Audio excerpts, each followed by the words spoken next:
All right, so welcome again, everybody, to the Predeparture webinar. So just a few housekeeping items before we begin. So we do encourage everybody to participate, be engaged, ask lots of questions, but we would ask if you can use the Q&A feature. We will have a chat feature where we are going to provide some links to you, but the Q&A feature is really the best way for you to ask questions, and we'll either answer live or we will respond by typing answers. So with our webinar, it is going to be recorded. However, the chat and the Q&A are not recorded. So if we are posting links that you are interested in following up further, I'd suggest maybe have Microsoft Word document or something open in the background so you can copy and paste some of those links. So the first thing that we are going to do to get started is we will start with some introductions because we have a lot of panelists here joining us today. So my name is Andrew Staples and I am the Student Success Coach for international students. So I'm sure we'll meet once you arrive on campus, and if you have any questions about transitioning to campus or any other concerns that you might have once you arrive, feel free to reach out to me. And so next, I'd like to ask maybe Anna to join and introduce. Great, thank you. Hi everyone, my name is Anna Pereira and I am the Program Coordinator for International Students. Great, thanks Anna. And Francesca? Hi everyone, I'm Francesca and I'm the Coordinator for International Grad Students. So if you're coming into MAC for a Master's or PhD, please feel free to reach out.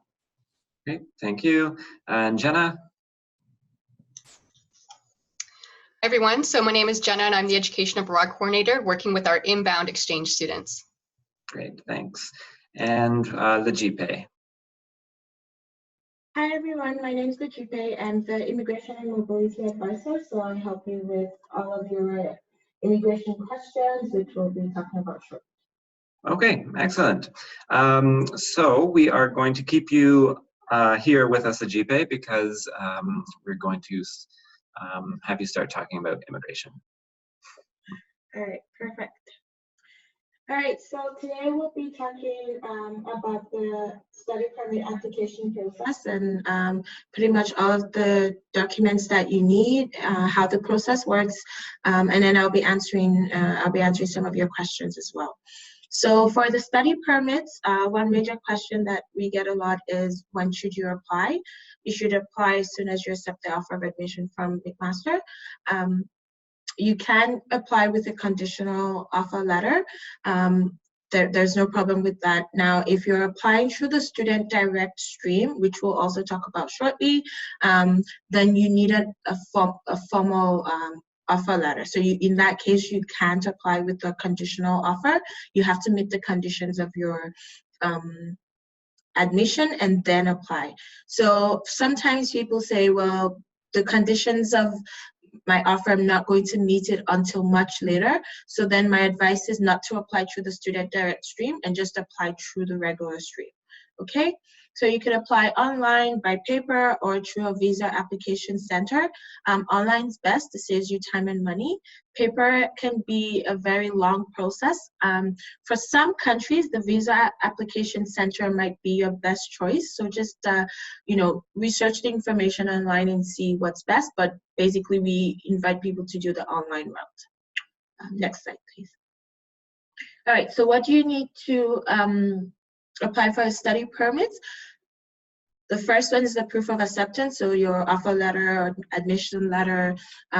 People call it different things, but it's the letter from McMaster confirming that you have a spot in the program or that you've been offered admission.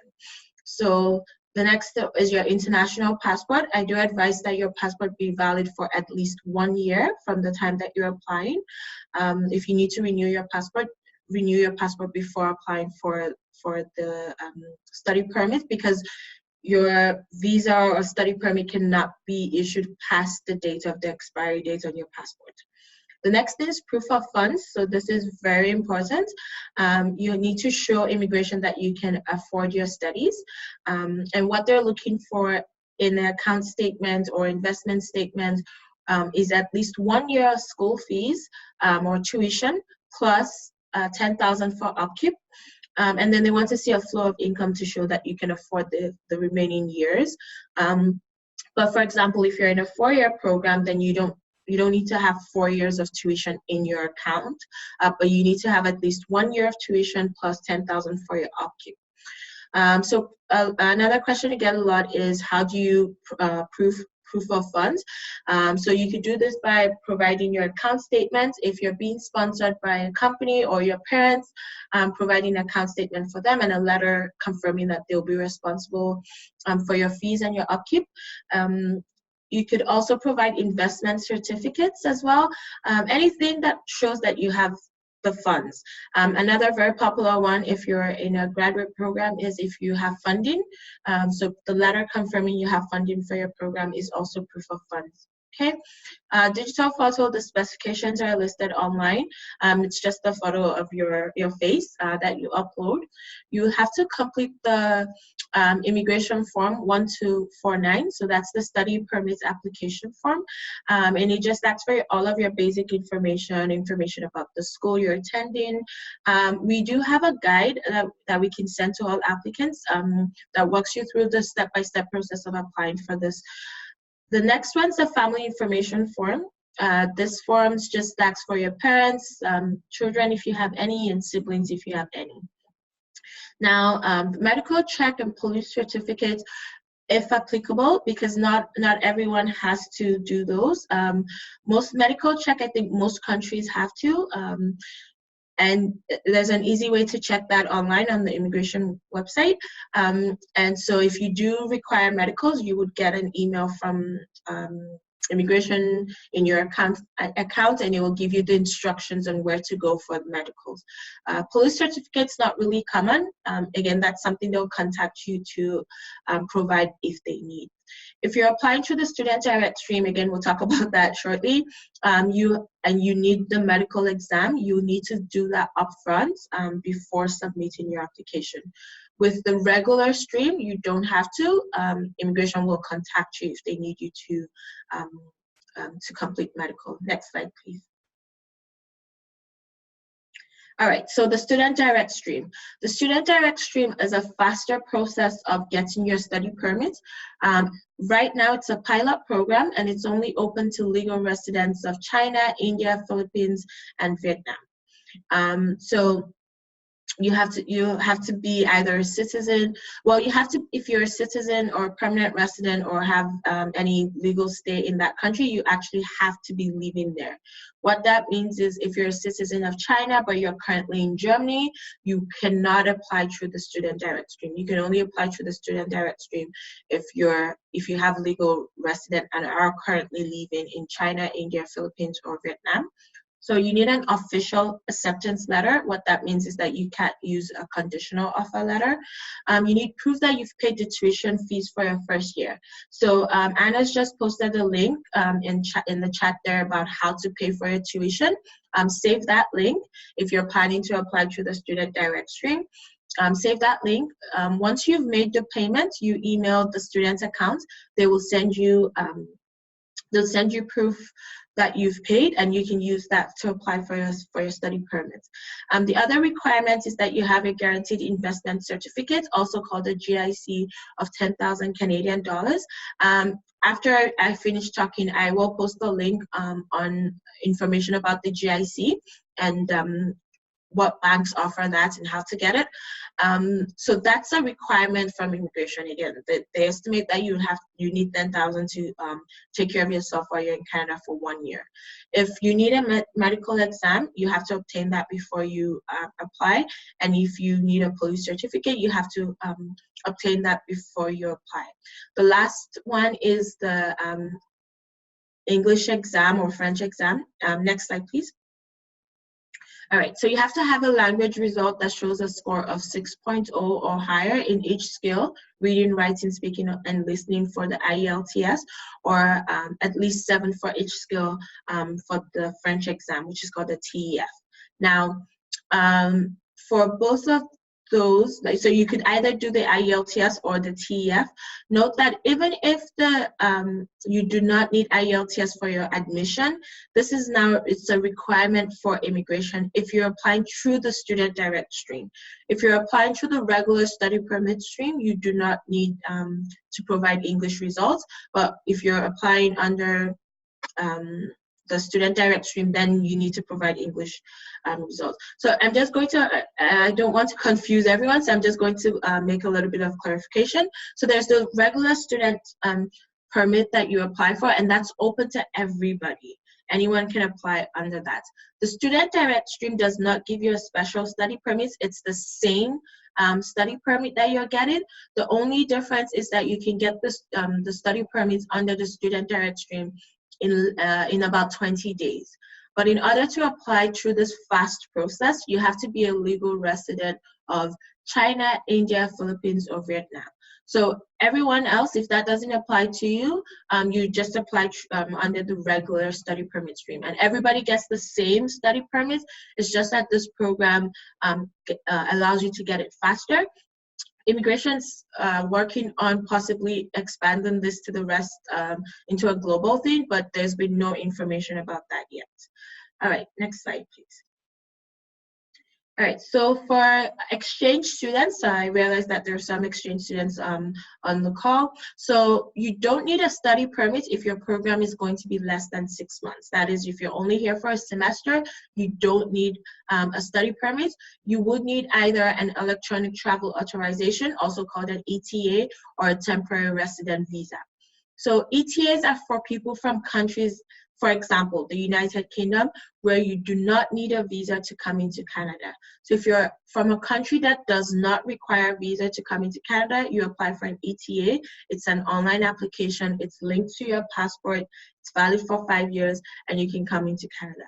If you're from a country that does require a visa, then you need to apply for a temporary resident visa, also called the Vistas visa, or some people call it the entry visa. So you apply for that, and you can come in and study as long as your program is less than 6 months. So you're only here for a semester and you're going back home. You don't need a visa, a study permit for that, okay? So you can still apply for a study permit if you want to be able to work during your stay in Canada. So you would apply for the study permit, and you include a letter explaining that even though you don't need a study permit, you want to be able to work while you're here, and that's why you're applying for one, okay?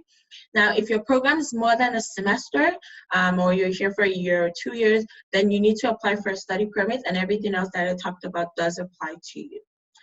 Next slide, please. All right, so tuition payments, just going over the information. Anna's posted the link for you to be able to have that information. Make sure you save those links. Once you make the payments, you send an email to student.accounts@mcmaster.ca, and in the email include your name, your student number, a copy of the payment receipt. Once the payment is reflected in your student account, the letter will be attached to the reply of your email. So note that this may not be immediate for two things. One is that when you make the payment, it doesn't reflect immediately. It may take some days for that to reflect in McMaster's account. Second is that it's a busy period for the office, so we have a lot of incoming students who are all emailing and trying to get this information. So don't panic if you don't hear from them the next day. It may take a few days for them to get back to you. All right, next slide, please. All right, so after you apply, if your study permit application is approved, a temporary resident visa will be issued on your passport if you're from a country that requires a visa, or an ETA will be issued to your passport if you're from a country that does not need a visa to enter Canada. So this is what allows you to enter into Canada. You would then get a letter confirming that your application has been approved. And so when you are entering into Canada, your study permit will be issued to you at the point of entry. So what you get when you apply for the study permit is actually a visa for you to be able to come into Canada. and then the study permit will be issued to you at the point of entry. I'm going to stress the fact that when you get to the airport, make sure that you receive your study permit from the officer, because we've had a few cases of maybe if you arrive during a busy period and an officer doesn't issue your study permit, it can be a bit of a hassle to get that paper once you've entered inside Canada, and you need to show that proof that you can study. So make sure that you write it down to collect your study permit from the officer at the point of entry. Very important. Next slide, please. All right, so this is an example of a study permit. Like I said, it will be issued to you at the point of entry when you're entering Canada. Next slide. And this is what a visa looks like. So if you're from a country that requires a visa to enter Canada, this is what will be affixed to a page on your passport, and this is what allows you to enter Canada. We don't have a copy of an ETA because it's just an email that you get. It's an online thing, so it doesn't come like it's not fixed to a passport or anything. It's just an email that you get, and it's valid for 5 years. All right, so just quickly, because I know people have questions about if they're allowed to work in Canada or not. Typically, when you apply for the study permit, as long as you're in a full-time program, your study permit will have a line saying may accept employment on or off campus. As long as your study permit has this statement, you can work on campus. On campus means right here at McMaster, and any companies that have business right here on campus, you can work there. Off campus, you can work 20 hours per week during the academic year, so that's anything outside of McMaster. And then during the scheduled breaks, such as the winter holidays or summer holidays or reading week, you can work full-time. Now, if you're in a program that does not have scheduled breaks, you can't work full-time. You can only work 20 hours. So as long as your program is running, you can only work 20 hours off campus per week. You can't do 15 the 1 week and then do 25 the next week. It's only 20 hours per week. It's very important that you don't violate the conditions of this of working. So for co-ops or internships, if you've applied to a co-op or an internship program, you can apply for your study permits and co-op work permits at the same time, or you can wait till you're in Canada and then apply for that. What this allows you to do is to work full-time during the school session, because immigration views that as part of your studies. You can only get this work permit if you are in a co-op program or an internship program, and you need a letter from your program to confirm that. The postgraduate work permits, I'll just touch on briefly. Most students, as long as you're in a full-time program and you maintain full-time status, will be eligible for a postgraduate work permits equivalent to the length of their program to a maximum of 3 years after graduation. So I'm not going to touch much on this because the rules around it can change by the time you're graduating, but that's one of the advantages of studying in Canada, is that you get that opportunity to stay and gain work experience if you want to. Next slide, please. All right. So what to bring to the airport?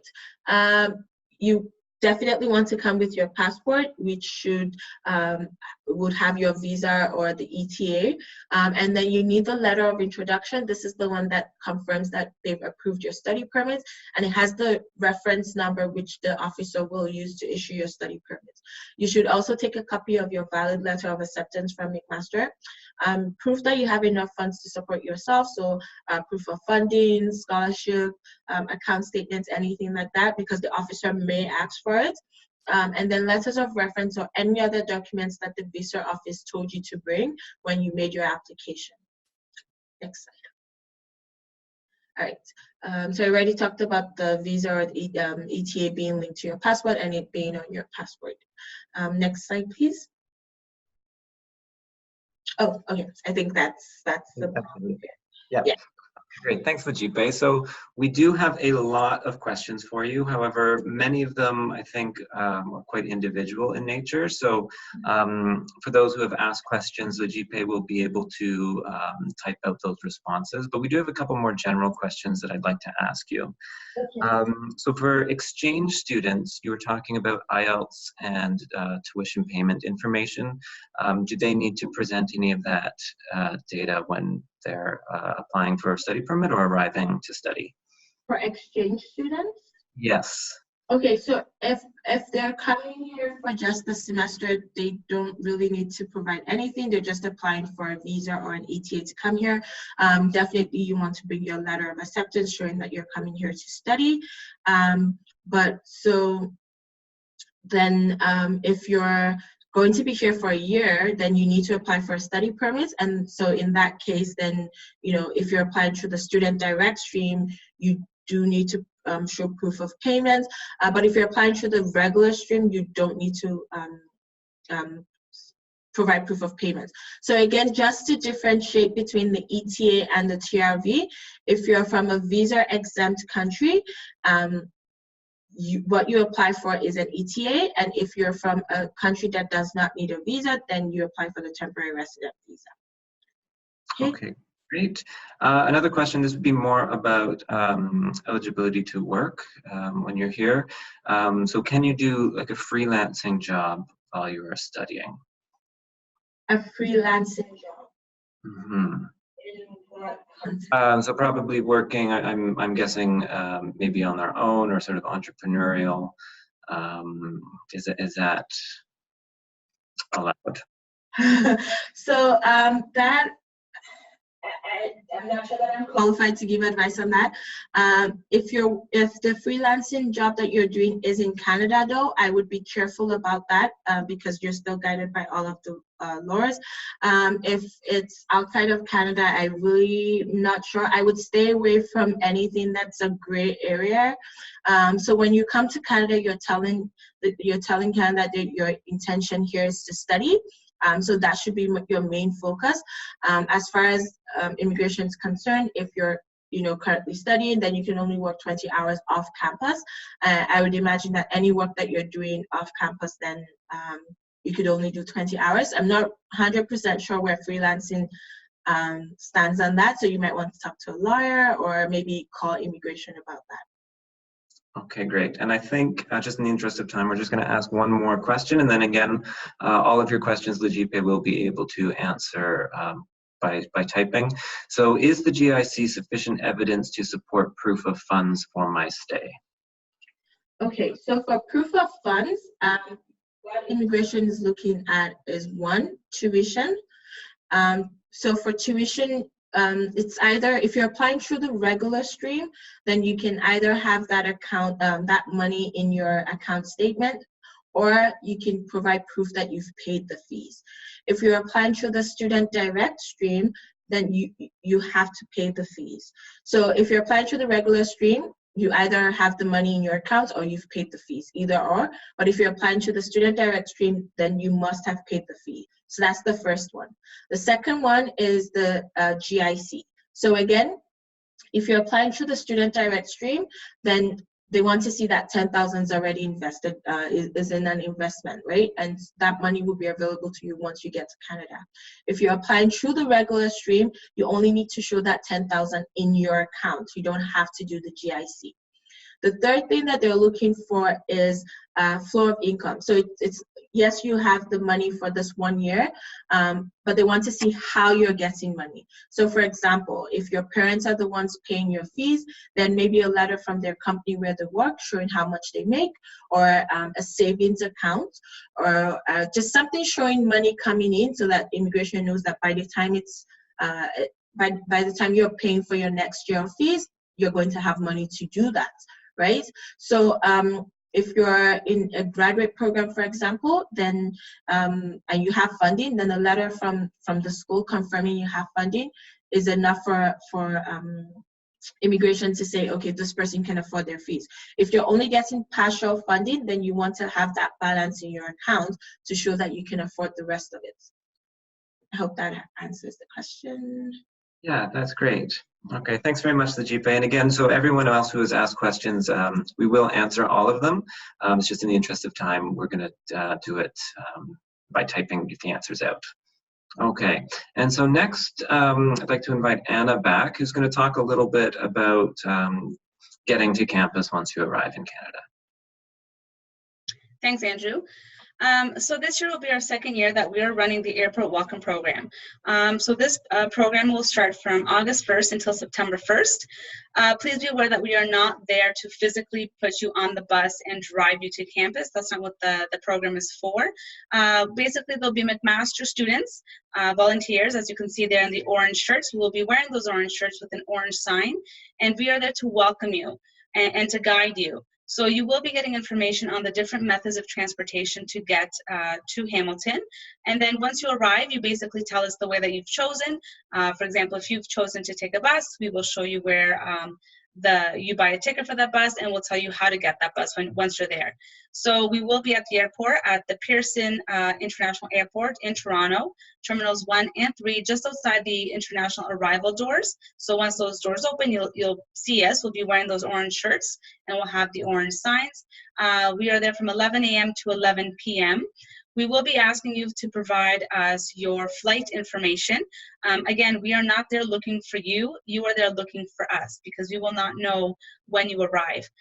So even though we have that flight information, we don't know who you are, what you look like. So it's just easier for you guys to look for us. We'll give you a little like postcard with some information, and then we will get you on your way to Hamilton, or maybe if you're staying in Toronto, we can also give you some information on how to get to downtown or whatever it is that you're taking. Next slide. So the different options for transits, like you will be getting in an email soon. There is the Go Bus, and again, that leaves from Terminal 1 at the Pearson Airport. So if you land in Terminal 3, we will walk you over to Terminal 1, assist you in buying a ticket. So if you can have some cash with you, maybe like $20, just so that you can buy a ticket. And then after, we'll tell you where you have to stand to get to one of these buses, and then this bus comes directly into Hamilton. There are stops along the way, and then it actually stops at the actual main bus center here in Hamilton. Other options are Ubers, taxis, pre-arranged services from the airport, and then also if you're going to Toronto, there is the local Toronto Transit, there's a Union Pearson Express, and then also the TTC. So here for Hamilton, we have what's called the HSR, which is the Hamilton Street Railway. And for that, as a McMaster student, you will get an HSR bus pass, and this is included in your tuition fees. So what this bus pass allows you to do is anytime you take a city bus, and there's a picture down there on the slide so that you can see, anytime that you take a city bus, you will be given a Presto card, and you basically tap on and tap off every time you use it, and this is already paid in your tuition. So remember, this is just for Hamilton. It is not for taking a Go Bus to Toronto or to any other place. It is just for if you are actually in Hamilton taking the HSR. Okay, great, Anna. So I think there aren't any other airport pickup questions. So we're just gonna keep it going right into health insurance. Perfect. Okay, so as an international student, and this is for all internationals, and when I say all, I mean undergrads, grads, visiting, exchange, all. UHIP is mandatory at McMaster universities for students and also for your dependents. So when I say dependents, it means children and spouse. So the coverage period every year will begin from September 1st until August 31st of that academic year. And the date of effective for the UHIP plan, it is supposed to be September 1st, but as we know, some students who are starting their first year at McMaster will most likely come a little bit earlier to McMaster. So in this case, if you're coming in September, your UHIP will actually be valid as of August 10th. And you will not have a card at the time. So if you do have to go to a doctor's office or an emergency, they will most likely bill you or ask you to pay up front. And then you keep all those receipts, you get a claim form, and then you submit it to Sun Life after September so that you can get reimbursed for that visit, as long as whatever you were seen for is covered under the UHIP plan. So for international students, it is something that is done automatically every year. You do not need to come to see me if you are just a single person on the plan. The system automatically will enroll you once it deems that you are an international student and that you are registered in courses. So starting in September 2019, the price will be $636 Canadian for 12 months of single coverage. For a student plus one dependent, so let's say you and a spouse, it'll be $1,272. So now let's say it's you, a spouse, and a child, it's $1,908. If you do have a spouse and you have more than one child, so anything over 3 people on the plan does not cost you any additional money. So if you have 3 children, 4 children, whatever it may be, you will not pay more than the $1,908. So that is the max for the plan. So every student will be charged for 12 months, and that's automatic. So for exchange students and other students who have a shorter time, even though if you go online, maybe now, let's say if the charges are already there, they will still show up as 12 months. But then as closer we get to July and maybe August, I will manually change those charges for you. But please always go onto your student account, as it is every student's responsibility to make sure that the charges on there are correct. If you see something that is not correct, it is your responsibility to communicate with the administration. Supplementary coverage. So for undergraduate students and any MBA students, they will be covered under the MSU Health and Dental Plan. Exchange students are not covered under this plan, so please be aware that you will not be covered for things like prescription medication, dental, vision, et cetera, et cetera. So that is just for students who are under the MSU Health and Dental Plan. If you are a grad student, then you will have coverage under the GSA, Supplementary Health and Dental Plan, and that is also aside from the UHIP. So having UHIP and having the GSA or the MSU does not mean that you have double coverage. You basically have coverage for 2 separate things. So the MSU and the GSA will pay for things that are not paid for under the UHIP plan. So please also be aware that you have to add your dependents to both plans. Just coming to me to add your dependents into UHIP will not automatically also add your dependents into the GSA plan. They are 2 different plans, and you have to inform both plans of any changes. So that is what your UHIP card will look like. So as mentioned before, you do not need to do anything to get your UHIP card. So once you are enrolled into Sun Life Financial, which is the insurance company that administers the UHIP plan, you will be sent an email to your McMaster email with this card. So make sure you print that UHIP card and you carry it with you at all times in case you ever have to go see a doctor. Very important as well, please activate your McMaster email because only that email will receive your card. If you have that email forwarded to another email, you will not receive your UHIP card. And also, if your McMaster email is not active, you will also not receive your UHIP card. So please make sure that your McMaster email is active and that it is not being forwarded to any other email. I get the question a lot of exemptions. There are some students who do decide to purchase some plans before they arrive. Unless your plan is listed on this list here, you will not be exempt from the UHIP plan. The UHIP plan is very comprehensive and it was made to mirror a Canadian OHIP plan. So residents of Ontario all have OHIP, and basically UHIP was made to mirror that plan so that you have equal coverage while you're here in Canada. So if you do have one of those plans listed there, then I would need to have proof from you as soon as possible so that we can exempt you from the plan. If your plan is not listed on there, most likely you will not qualify for an exemption, and therefore you will have to stay with UHIP. So quickly on UHIP and dependents, it is mandatory, as I mentioned before, to add your dependents to the UHIP plan. And you can only add them once they're actually here in Ontario with you. So for instance, if you arrive in September and your spouse does not arrive until October, I cannot add the spouse until they are physically arrived in the country. Many times travel plans are canceled or things come up, so I am only allowed to actually add them once they're here. So you have 30 days to add your dependents from the date of their arrival. If you miss those 30 days, there's a $500 late fee add, and there also, you will be charged retroactively for any months. So an example, if you started in September and your family is here as of September and you do not tell me until December, you will be charged $500 for the late fee, and then the UHIP fees will backdate till September. So you'll have to retroactively pay for all those months that they should have been enrolled. My suggestion to you is if you're bringing your dependents with you, you want them to have the same coverage as you do because nobody chooses to get sick. These things happen, it's just a part of life, and you need to be enrolled and covered so that you have less stress.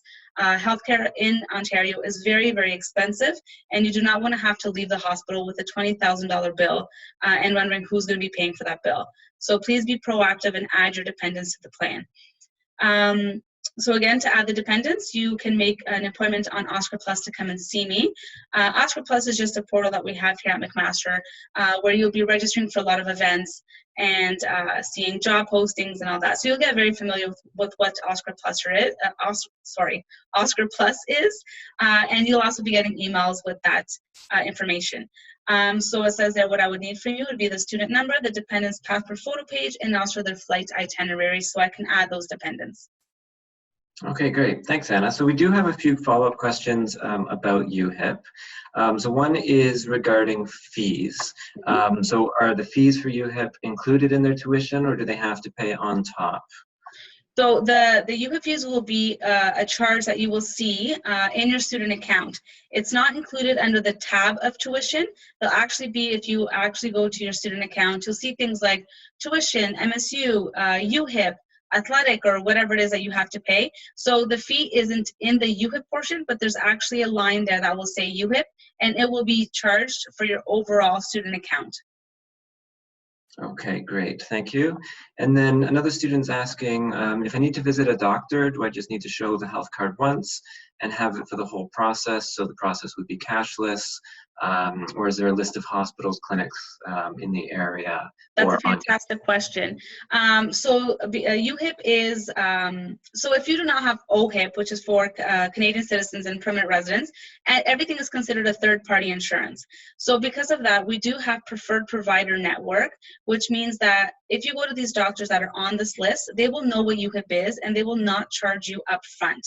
They will send the bill to Sun Life, and Sun Life will pay them directly. So we do have a wellness center here on campus. So all grads and undergrads can go to them except for MBAs. MBAs are not able to see a doctor here on campus, and also neither are family members. So it is just for students. So for example, the student wellness is someone who's on the preferred provider network. So every time that you book to go see someone at the student wellness center, you'll have to show them your UHIP card and your student card to make the appointment. They will then take care of the billing, and they will send it directly to Sun Life. So you do not have to worry about that. If you do go to somewhere where they do not know what UHIP is, that is still okay. You will bring a claim form with you. There's a section on the bottom that they will have to fill out, and all of that is then mailed to Sun Life for processing. Once they accept it and it's processed, they will send you the money directly because you've already paid the provider. Or if you have not paid the provider, they will send the money to the provider. I know that was a lot of information. We do have workshops in September on UHIP and the different supplementary plans. So I highly suggest that you register for those, and we will go a little bit more into detail on the plans and how everything works. Okay, great. Thanks, Anna. So again, just like the GPA, there's a few more specific questions. So I'm going to leave it to you to maybe just type up those answers to students. Okay, excellent. So next, there's been a few questions about orientation and what the first few weeks of campus are like. So we are going to talk a little bit about that. And so when you arrive on campus, you might notice, especially last week of August, first couple weeks of September, there's lots of buzz, there's lots of activity, there's lots of cheering and people wearing jumpsuits in all sorts of different colors. And we know, and from what we've heard from international students, that this can be a little bit intimidating, a little bit overwhelming. The idea is this is sort of a way to show school spirit and to get involved. And so we do really encourage you to participate in the events that are available for you if you're undergrad, grad, or exchange students, and we'll go over those in a little bit. But just wanted to sort of prepare you of what campus could be like, just so you're not too surprised.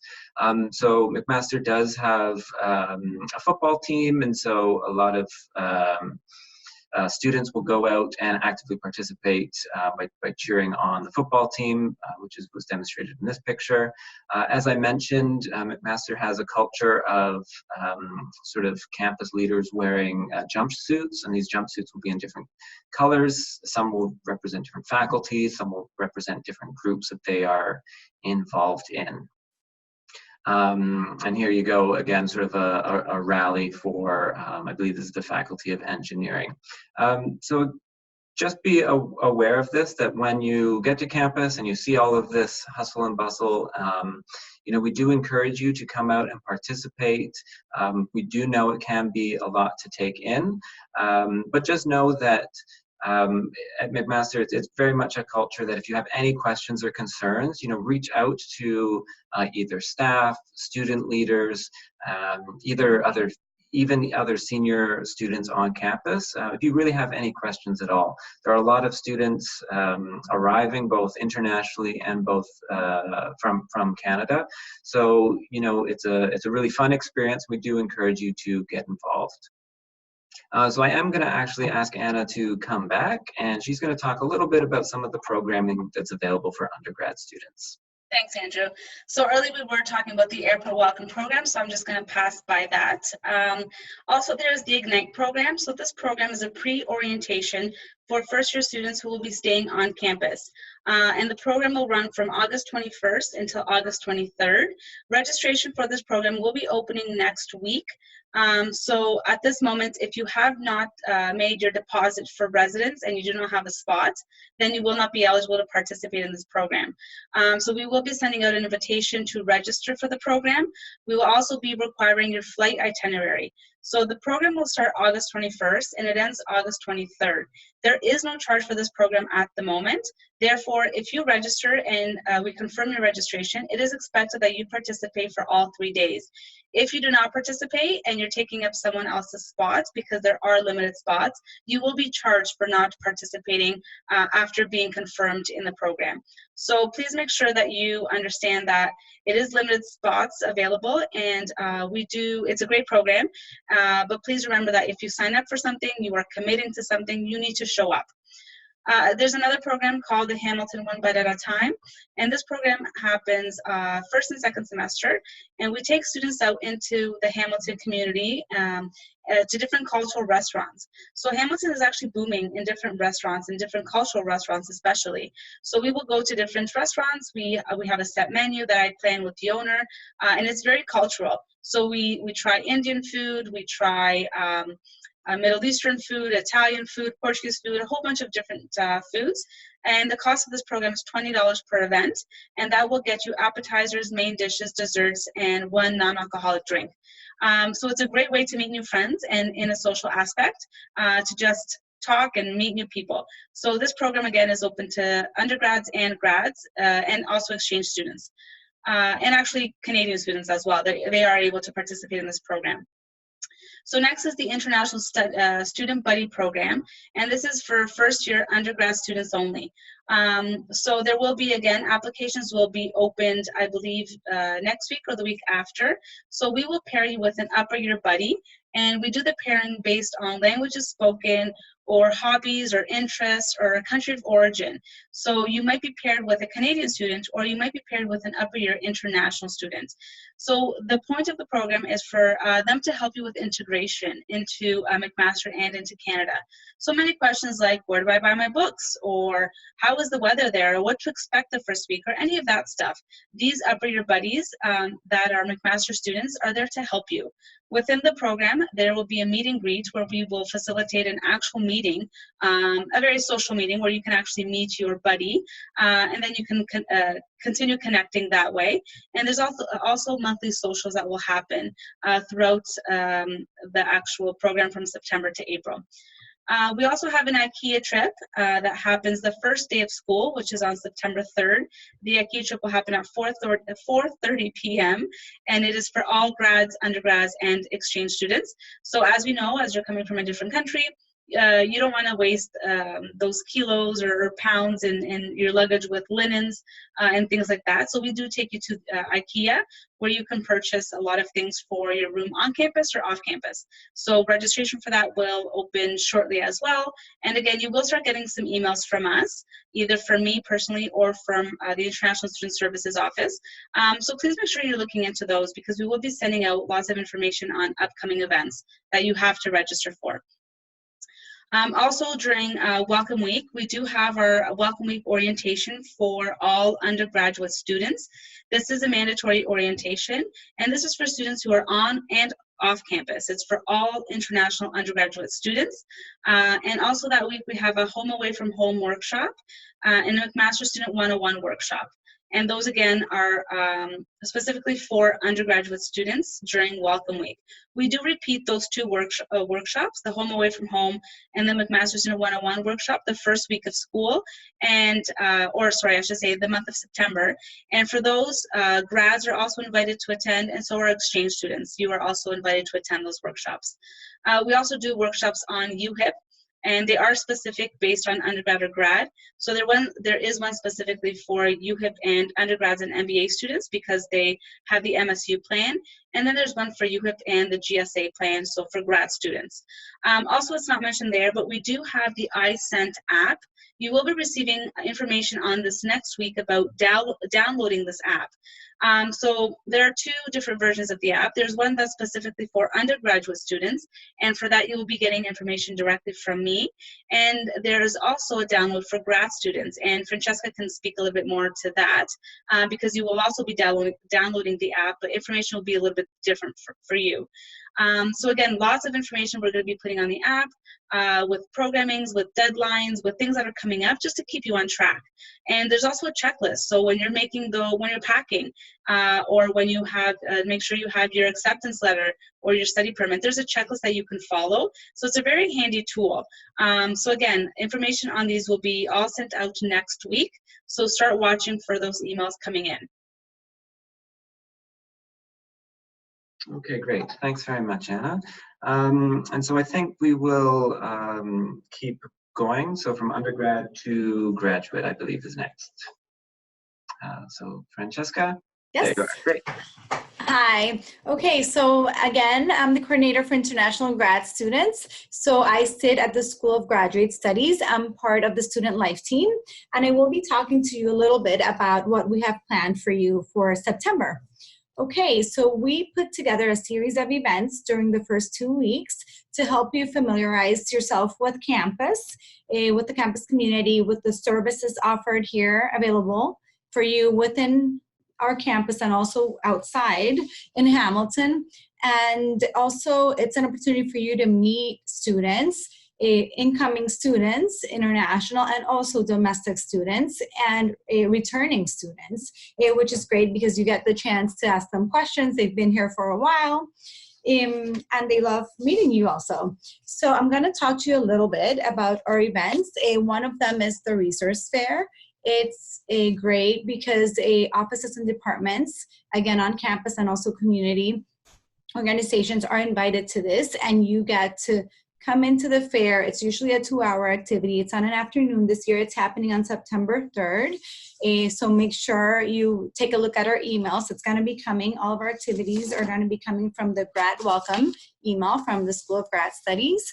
And going back to the resource fair, you'll have the chance to go around, look at all the tables. For example, the sports and recreation center will be there, international student success services, everything student wellness. So there are a couple of people that are going to be there that you may need to approach at the beginning of your program because you're interested in knowing a little bit about them. And there's also going to be resources there that it's good for you to know that these exist so that when you need them, you're able to refer back to them. Then we also have the Welcome to New Grad Students and Club Fest activity. This is also on an afternoon during that first week. And here you'll get to meet all these different clubs going on around for grad students on campus that you would be able to join if you're interested. We also have a family picnic. A lot of grad students, I don't know of a lot, but some grad students do have their families that come with them, and they have children. So we have a parents network, and it's mostly ran by students. So during the family picnic, we'll probably be talking to you a little bit about that in case you want to join or want to check their Facebook page and know what's going on and want to go and attend some of these activities. Then we also have a SOBI bike ride to the waterfront, and this is in partnership with the Office of Local Community Engagement here at MAC. It's the summer is a great time to be outside, so if you like to bike ride, this is something that we're inviting you to join us. And so all of our events, I should have said this at the beginning, are open to domestic and international students. These events are, again, organized by the Student Life team within the School of Grad Studies. So they're open to all grad students, and not only new students, but also returning. Now, there is one specific event, which is the International Grad Student event, which is solely for international students. And during this event, you will have the chance to meet students from the International Graduate Student Association. They will come out and we'll do this event in partnership with them. And again, you'll have a chance to ask them questions and also to join them, know what they're doing and the initiatives that they have, and check out if you'd like to join them, or if you just like to get some additional information from them. There's also the Teaching and Learning Forum by the McPherson Institute, and this is a really good activity for students that are teaching assistants. However, it is open to all grad students. So in case you're not teaching right now, and you won't be teaching here at MAC, but you may become interested in teaching in the future, you can also attend. It's open. And then we also have the Planting Roots Welcome for LGBTQI students and allies. And I wanted to go back to, Anna mentioned the iSense app. We're working on this, and you will be getting an email from iSense to register. So you can download the app, and you will have there a lot of information that's going to be very useful within the 4 to 6 weeks before you get to McMaster, and then for the first 2 weeks after you're at MAC. We're going to be featuring a lot of the information that you would need in terms to prepare to get to MAC, and also of the things that you should be doing during those first 2 weeks. I think I hope I'm not forgetting anything.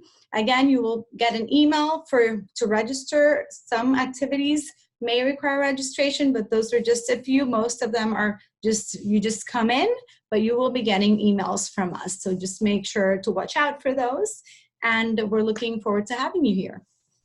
Okay, great. Thanks very much, Francesca.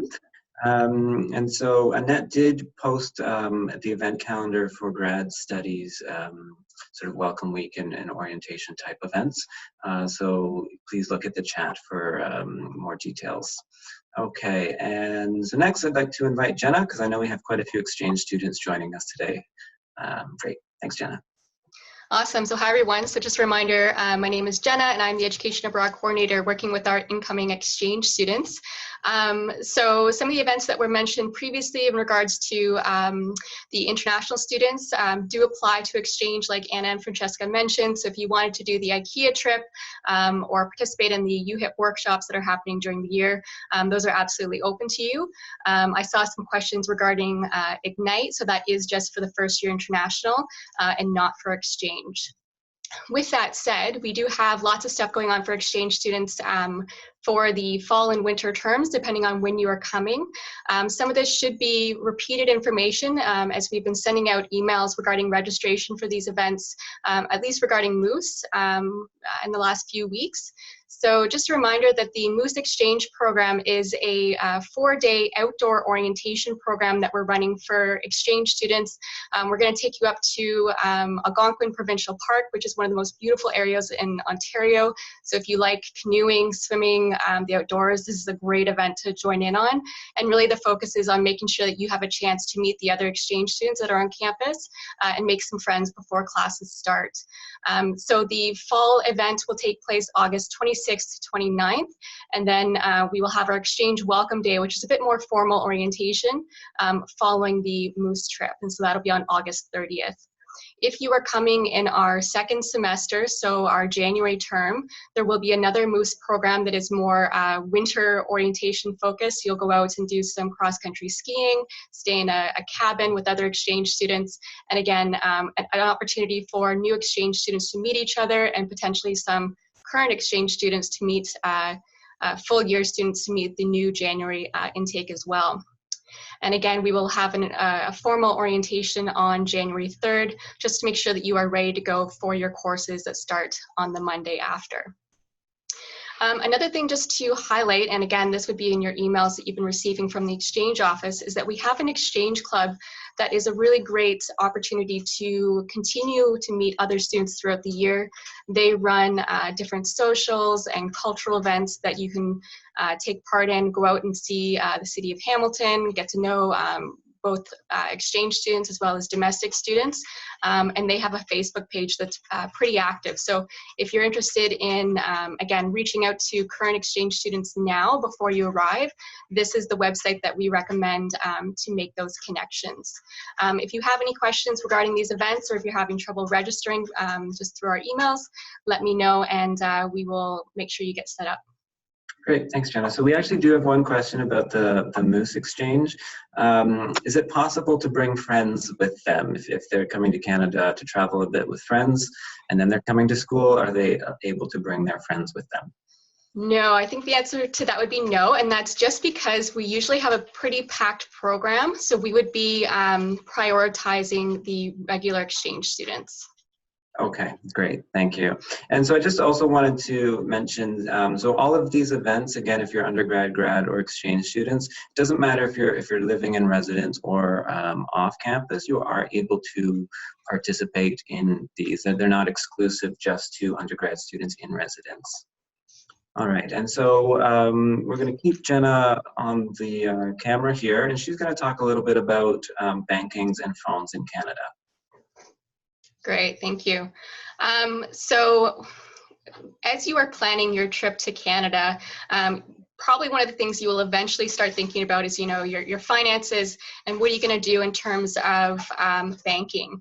And really the answer depends on what your purpose is when you're in Canada. So I know for exchange students, some of you may choose to open up a bank account, especially if you're staying for the full year.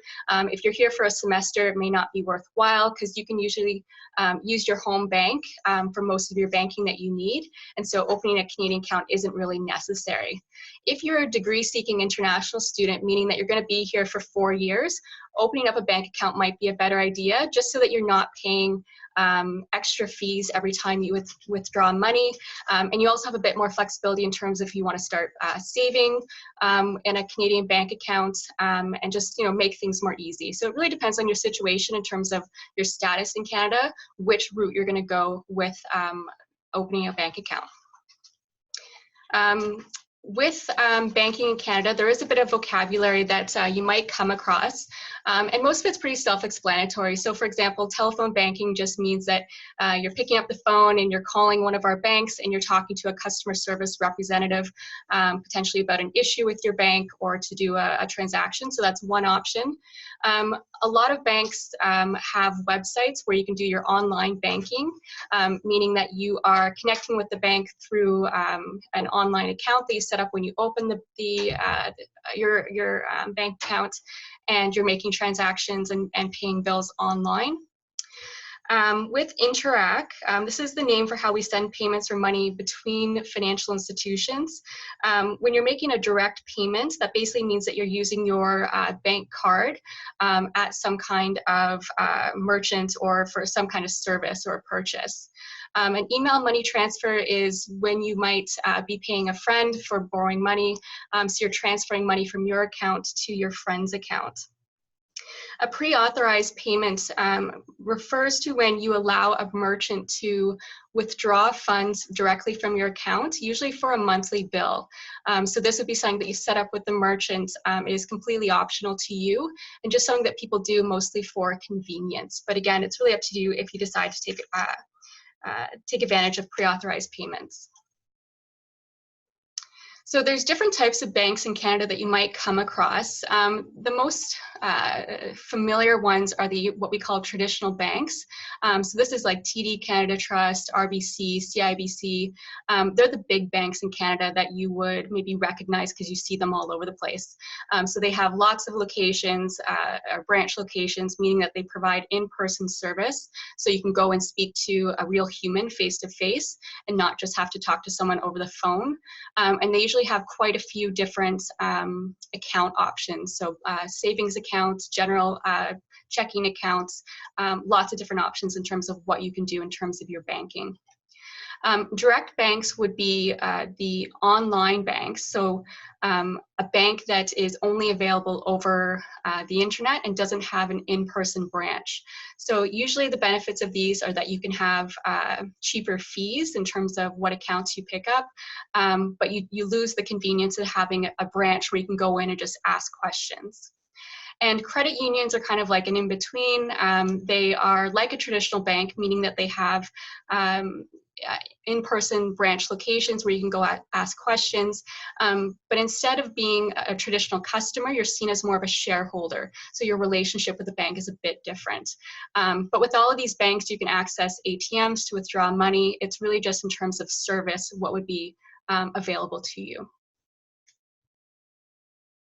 So in regards to the types of bank accounts you might decide to open, again, if you're not going to be in Canada very long, a checking account is probably all you need just for your day-to-day spending. There might be some monthly fees, but you're not going to earn interest on any of the money that you have in the account. And so it's really just a convenience of having a Canadian account to do some basic banking with. If you plan to stay in Canada longer, you might choose to open up a savings account.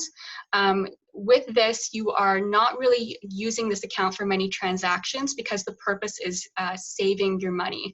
And the reason for that is that you get pretty good interest rates on a savings account, depending on where you go. But again, so savings accounts, you'll get interest on your money, whereas checking accounts, you would not. So what do you need to open a bank account?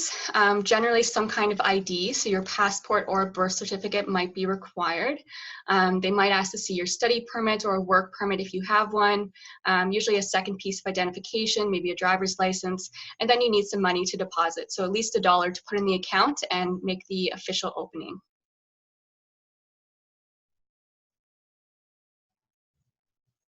Okay, so switching over to mobile phone plans.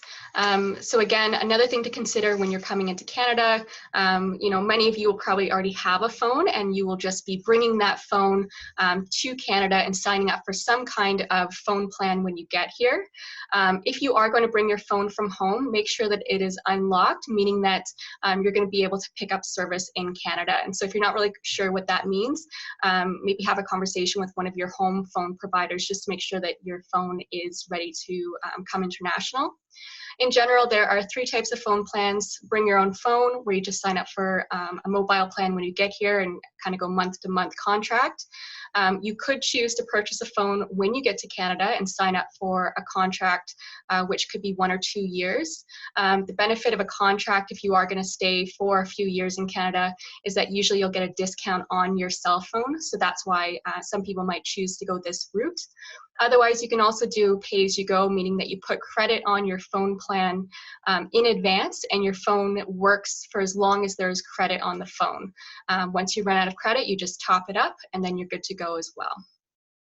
The price for phones phone plans in Canada does range. So it could be $25 a month for some very basic mobile service, probably not including any kind of data, or it could be up to $200 depending on, you know, how much data you have with your plan. So it really depends on what your needs are and what you choose to sign up for. There is a disclaimer here that Canadian phone rates are some of the most expensive in the world, so just be prepared for some sticker shock if you are, you are coming from international. So before you purchase your phone plan, keep in mind that there are lots of locations around campus that have free Wi-Fi service. So you may not need to have that much data on your plan in order to access and have all the services that you need.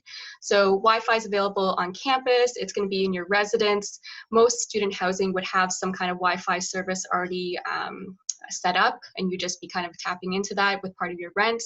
And the airport also has free Wi-Fi as well. So in most cases, you're not going to need too much extra data, except for kind of traveling outside of these areas. Another thing to keep in mind is that data in Canada is with 3G and 4G and LTE networks. So we're not quite at 5G. So just a reminder in terms of the speed of the plans that you would be getting here in Canada. So where can you get a phone plan? There are some limited options at our campus bookstore, which is on campus. You can pick up a SIM card, but that's kind of about it. So I'd recommend that you really think or explore some of the other options like Westdale, which is the nearby neighborhood where there's some different stores that offer cell phone plans and cell phones. Jackson Square is the downtown mall where there would be more options to purchase a cell phone and a cell plan. And University Plaza is another smaller mall that's down the road towards Dundas area, and they would also have different providers that would offer phone plans as well. So it really depends on what you're looking for. If you're looking for a particular provider, where you might be going to purchase your plan, but all options are relatively close to campus that you could access by foot or by bus. So what do you need to sign up? Probably your Canadian address once you arrive, and probably some photo identification and a valid credit or debit card. But they would let you know as you're signing up, and you could also probably find this information online before you go. Okay, great. Thanks very much, Jenna. I don't think there were any specific questions about either of those, so yeah. Okay, so last, we're just going to briefly talk a little bit about sort of what to pack and what to bring with you when you do come here.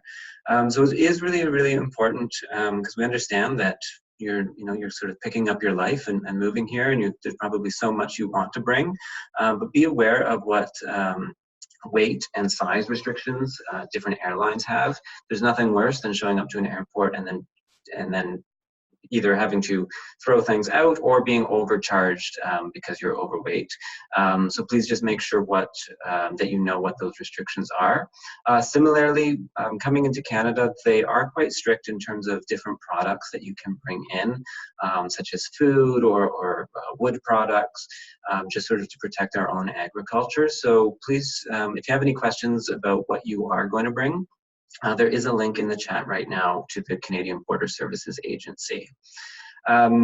It's also important to bring all the documents that you need on your carry-on. And the reason we say that is, if you put things in your luggage and then maybe your luggage gets on a different flight and it's a couple of weeks till you get it, all of that really important information you do want to have with you on your person. And we'd also suggest bringing vaccination records. So, hopefully, when you come here, you will be healthy and you won't need any medical service, but life does happen. And so it is good to have those vaccination records with you that if you are meeting with a doctor, that you can sort of share what you are vaccinated for. We'd also recommend to bring a change of clothes in your carry-on, as well as any medications, again, just in case your checked bag does get misplaced briefly. We encourage you to bring sufficient Canadian dollars sort of to get you through any initial purchases or expenses. You could use ATMs when you do arrive, but again, because if you haven't opened a bank account here, the fees to use an ATM, probably the local ATM here in Canada will charge you, and then your home bank will charge you, and then there'll be interest rates. So it's probably best to bring some Canadian dollars with you. And we'd also recommend, it's just good practice to, start now, create a packing list, because you don't want to be halfway on your flight here and realize that you forgot something really important. So as Wajibe indicated earlier, please make sure that you bring all of the required documentations with you to arrive and enter Canada. If you need any medications, please make sure that you have the proper documentation. So, you know, if you're bringing a bottle of pills, make sure that it's properly labeled. If you have prescriptions to accompany it, just to make that sort of transition through customs smoother for you. You might want to bring some toiletries with you for a couple of days. Again, once you are here, those are things that you can purchase. So in terms of clothing and what to wear, there is no dress code for the most part on campus. Now, some business students and MBA students may be required to dress up for classes or for presentations, but for the most part, there is no dress code on campus, and I would say students dress fairly casually. If you are coming from an area that has a cold winter similar to Canada, then you might want to bring winter clothes with you. But if you're from a region of the world that just doesn't experience minus 15, minus 20, minus 25 winters with lots of snow, it might be better actually to purchase Canadian winter clothes here, just to make sure that when you are here, that you are properly warm when you're going outside, because it does get really cold here. Also recommend that you bring a few items to remind you of home. Being away from home can be quite difficult, and sometimes you might feel homesick. So sometimes it's nice to have a couple of mementos to remind you of family and friends.